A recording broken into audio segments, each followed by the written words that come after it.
chain restaurants might not be long for this world. The Applebee's franchise has been around since 1980. Whether you love or hate this neighborhood grill and bar, you can't deny that it was at one time one of the most popular destinations in the sit-down chain restaurant scene. Alas, they've been struggling in recent years, and the troubles really seem to have ramped up during the COVID-19 pandemic. Despite a significant number of closures in 2020, Applebee's hasn't given up. 2023 was supposed to be the year of an official bounce back. As reported by Restaurant Business, the company hoped to open more locations than it would have to close, but despite their best efforts to become relevant again, 2023 has ultimately not been a year of growth for Applebee's. Instead, it's been the same old news of more closures of underperforming locations. With its sports bar environment, Buffalo Wild Wings has been serving up plenty of beer and chicken to its enthusiastic guests since 1982. However, a grim shadow has recently been cast over the future. With access to the Rockies. The company was even taken to court over the issue. They admitted to using chicken breast prepared and fried in such a way to make it look like boneless chicken wings instead of using actual bird wings. If this weren't nefarious enough, the company took another hit in 2023 when it pulled all of its remaining locations out of Canada due to poor sales. These closures seem to have occurred one by one over a long period of time, leading us to wonder what might be in the works for Buffalo Wild Wings in 2024. If the underperformance and dishonest actions are any indication, the future might just be a little less wild and less wing-filled. You didn't like it. No. Fuddruckers got its start in Texas in 1980 with a promise that set it apart, as the buns housing its scrumptious burgers were baked daily from scratch on site. There's a lot to love about this idea, but we might not get to enjoy it for much longer. Fuddruckers is hardly the grand-scale chain that it used to be, as there are a mere 60 locations left in the United States. While the story is a long one with multiple twists and turns, it appears that a consistent dip in revenue and popularity can be attributed to Fuddruckers' acquisition by the company Luby's in 2010. The new owner made some less than popular changes that ended up driving earnings down rather than up. In 2020, Luby's itself was liquidated, and Black Titan Industries took over the flailing Fuddruckers locations. While this most recent owner has been admirably trying to rekindle things, we fear that poor Fuddruckers might be too far gone to revive. White Castle is the world's original burger chain. It got the ball rolling for all fast food beef and fry restaurants when its first location opened in 1921. But is it possible that White Castle's long reign might be finally coming to an end? Some recent financial troubles certainly have us concerned. Sadly enough, multiple White Castles have been closing across the nation. While a few shutdowns are hardly reason to panic, there's also the matter of a multi-billion-dollar lawsuit. In 2023, White Castle was sued by one of its managers, and the fallout could cost the company a whopping $17 billion. In February, a White Castle in Illinois was found to have breached state laws regarding digital identification systems. The employees had been using a technology for 10 years that failed to ask whether or not it was okay that their personal information, in this case their fingerprints, was being assessed via a third-party verification platform. It's ridiculous. The whole thing is ridiculous. This is illegal in Illinois, and the state Supreme Court ruled that the franchise had to pay for every single instance that it occurred. A payout of this magnitude can certainly be difficult to recover from, so it's definitely reason enough to worry about White Castle's long-term future.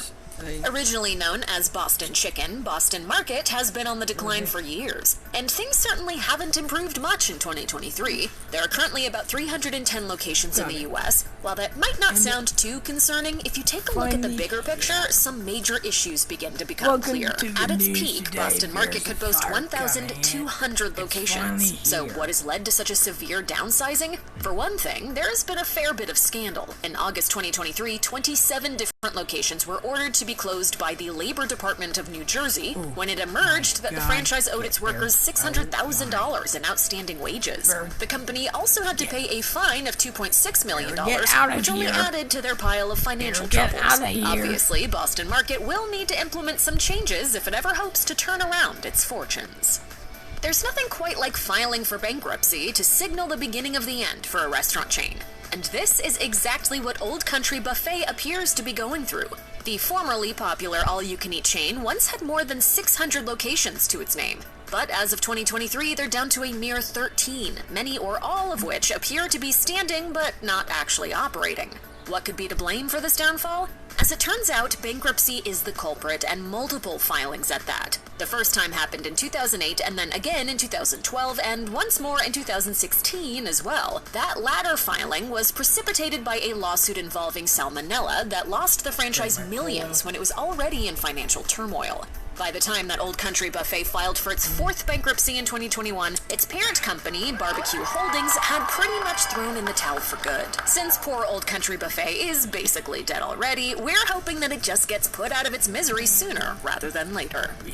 While it might seem impossible that a burger chain as iconic as Steak 'n Shake could be destined for eternal doom, the evidence speaks for itself. The company's footprint has been slowly and quietly diminishing for a while now. In 2018, QSR Magazine reported that the chain had 626 locations under its belt. By 2022, the number had been reduced to just over 500. Now, at the end of 2023, there are a total of 493 Steak 'n Shakes across the United States. But surprisingly enough, as reported by Restaurant Business, the franchise's overall sales actually improved throughout 2023. Despite that good news, Steak 'n Shake continues to close multiple locations. This pattern might seem strange, but strange or not, restaurants being shut down with no sign of stopping is never a good sign.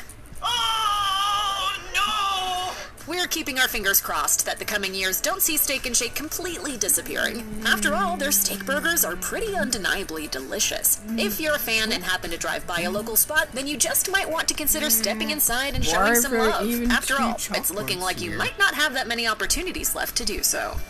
Crystal is a burger chain known for its beefy creations, melty breakfast sandwiches, loaded hot dogs, tater tots, and fries. Founded in Tennessee during the Great Depression, Crystal has been serving up deliciousness for nearly a century. But its performance over the last few years is making observers wonder how much longer those burgers will continue to sizzle on their grills. As reported by Restaurant Business, Crystal filed for bankruptcy in 2020 and was sold to Fortress Investment Group. The new owners developed a plan that involved selling restaurants in an attempt to stimulate growth and profits. The process of refranchising in this manner can take a while, though. Considering Crystal's drastic demise over the past 10 years, we'd be surprised if it has the time to wait for a salvation that's far from guaranteed. Sometimes the best intentions don't yield the best results, and this is especially true in the restaurant business. Pie 5 is a quick-stop chain offering personal make-it-your-way pizzas that seem to be the perfect example of a great idea that just didn't quite pan out. While Pie 5 was developed mainly for college campuses, shopping malls, and other areas where people are looking for some quick pizza, the concept hasn't taken off as hoped. As reported by Restaurant Business, about 2/3 of the original Pie 5 locations have shuttered their doors for good. Fortunately for the owner of Pie 5, Rave Restaurant Group, they also operate another original cheese and sauce chain called Pizza Inn, and it's doing much better. Rave reportedly plans to slowly integrate its more successful business into its failing one by selling pizza branded as Pizza Inn on the Pie 5 shelves. Ultimately, it looks like Pie 5 will be phased out until it's nothing more than a sauce-filled memory. Pancho's Mexican Buffet is one of those chains that peaked in the 90s and early 2000s. Nostalgic customers now reminisce online about the once popular chain's jingle, which used to play on TV pretty much nonstop. Still hungry? Raise the flag! Raise the flag! However, Pancho's has sadly and slowly dwindled since its golden age, from around 140 locations at its prime, all the way down to just 2, both in Texas. Though it's hard to determine exactly what has led to its demise, the trouble seems to have begun when the company came under new ownership in 2001. The 2 remaining locations are still serving all-you-can-eat tacos and sopapillas, but it seems like they've been struggling for a while. In 2021, customers flocked to the doors of one of the final Panchos for what they thought would be their final meal there, after a rumored permanent shutdown was reported by local news. Strangely, though, that closure never happened, though we wouldn't be surprised if it does end up happening very soon.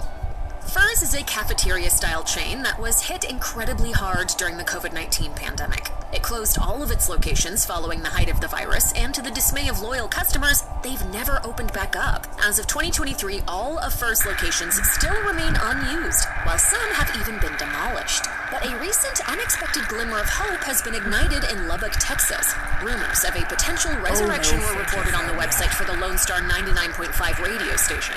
While the abandoned Fur's in Lubbock was torn down in 2022, a local restaurant called the Escondido Grill is reportedly assembling Fur's most popular recipes for an event to highlight its lost tastes. Few details details have been released about what exactly this celebration will entail, but it will no doubt be full of nostalgia. However, we wonder if this brief and almost torturous resurrection will only serve to prolong the passing of the furs era. Piccadilly Restaurants opened its doors for the first time back in 1932 as a single buffet-style cafeteria. It didn't begin its expansion until 1944 when a new and ambitious owner swooped in and developed it into a popular chain that spread across the South. Following the popular all-you-can-eat trend of the time, Piccadilly enjoyed success as a beloved restaurant that faithfully fed throngs of hard-working American families. However, as it stands in 2023, things are not exactly looking good for Piccadilly, as the chain continues to close multiple locations. In Jacksonville, Florida, for example, there were headlines around the shutdown of one particular Piccadilly that had been serving locals for 50 years. It's just hard. Very hard. Gonna get me crying. And this is hardly the first closing that the company has dropped on consumers without any warning or explanation. Similar occurrences have also recently happened in the bustling cities of Alexandria and Gonzales, Louisiana. Since the company has remained tight-lipped as to the reasons why it appears to be downsizing, we can only speculate about what's causing the trouble. Could an antiquated business model centered around buffet dining be at the heart of the problem? We can't say for certain, but we will be watching